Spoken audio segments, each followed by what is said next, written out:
what happened was that the loan became bad. The banks had to write off the loan, right? Guess who gets blamed for it? Hi everyone, welcome back. My name is Paul Wee. I'm a real estate professional with many years in banking and helping people get loans for their property.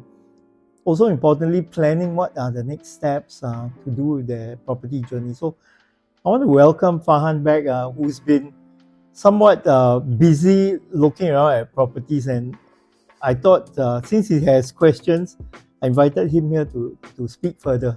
Yeah, thanks for having me once again. Since we last spoke, still in between jobs, but still thinking about settling down and purchasing a property real soon. Mhm. I just want to kind of ask a couple of things that I've always been curious about, some misconceptions I've had about property, and with a view of long-term progression. Yeah. So you say separately, you told me that you've been looking at properties. Yeah. So what's your time frame? I mean, if you're in between jobs, what's your plan? The reason why I've been going for property viewing is that I do plan to get married pretty soon. And when I've been trying for BTOs, haven't been successful so far.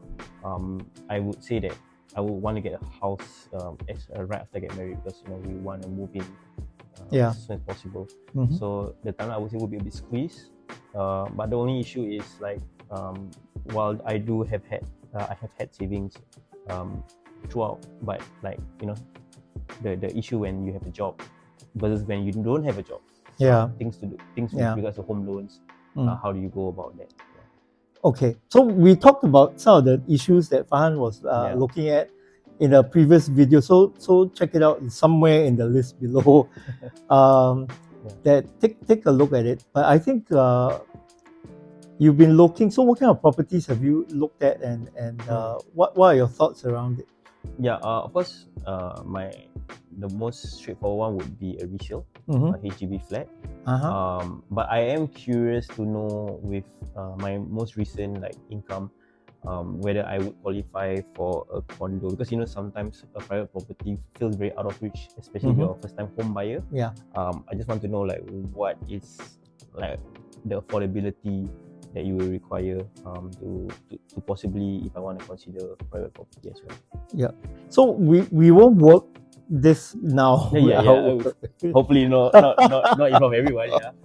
So I think what we have to remember is that there are certain ratios that the industry has rightfully put out, things like the total debt servicing ratio. If you're going to buy a HDB flat, something known as a mortgage servicing ratio, you have things like your existing behavior with regard to your credit facilities, your banks, whether you're paying back on time and all these things, what your existing loans are. So all these factors will be considered by the financial institutions or even HDB as they consider whether or not to look at the loan levels, whether a person is eligible for loan. So I will work through with you separately on that. I think it's like I said the last time, this is a good point to start. But now you mentioned that you are currently in between jobs, and one of the things that will or could impact you is that you may decide to go into business yourself. Now, one of the things or two of the things that you need to remember is, firstly, if one goes into self-employment, generally the financial institutions look at a period of 3 years. Why? Because it's known that businesses which are self-employed may go into failure within the first 3 years. That's why a lot of banks don't recognize the income. The other thing is this. If one was to make X dollars on your self-employed income, the banks will only recognize 70% of the income. Now, this is legislated. Okay, basically they are compelled to take that. But what about if you say, as a business owner, looking at 3 years record is fair, but what about if you're in between jobs and you are hoping to secure a job? How many months of your recent transactions or recent pay will they look at before they consider a bank loan? Okay, so generally the stage of employment works like this. You go for an interview, they make you an offer, you sign on the offer, then you start your job, right? So generally, banks tend to wait until you start your job before looking at it, because one can sign an employment letter and not turn up for work, right? So generally, that is how they work. So you can get an in-principle approval first, get an understanding. Why? Because it's more than just income. Remember, there are legal checks.